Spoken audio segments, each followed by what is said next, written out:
Hi, I'm Evangeline Balidjo, 36 years old, married from Palawan, may 4 na anak at may isang apo, a former OFW from Jordan.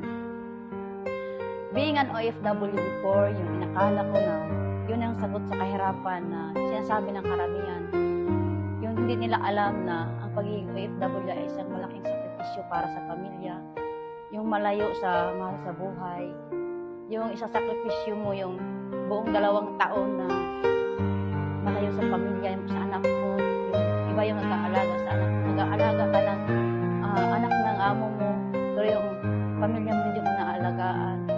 Doon ko na-experience ang matulog na halos 2 oras lang. Doon ko rin na-experience ang kumain ng tira-tira, halos itatapon na sa basura. Doon ko rin na-experience ang matulog sa CR. Kasi CR lang ng kwarto ko. So sa ilang buwan, ilang taon, 3 buwan halos na gabi-gabi akong umiiyak dahil namimiss ko yung pamilya ko. Wala akong contact, bawal tumawag, bawal lumabas ng bahay. So, sabi ko sa sarili ko nung time na nag-abroad na ako, hindi pala siya magiging, although magsasacrifice ka kasi para mabigyan mo ng magandang buhay yung pamilya mo, pero malaki pala yung magiging sukli or magiging ng desisyon mo na yon. Kasi minsan, pag uwi mo, yung ibang pamilya hindi na buo. Iwalay na or magiging broken family na din. Yun ang isa sa pinakaano ko, bakit ngayon nakapag-decide ako na umuwi na lang ng Pinas.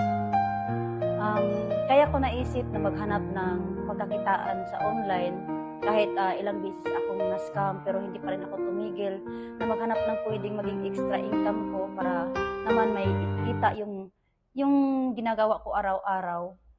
Dahil sa 25 years na paikot-ikot lang yung trabaho namin sa pagiging farmers, naging OFW, pero wala pa rin akong ipon.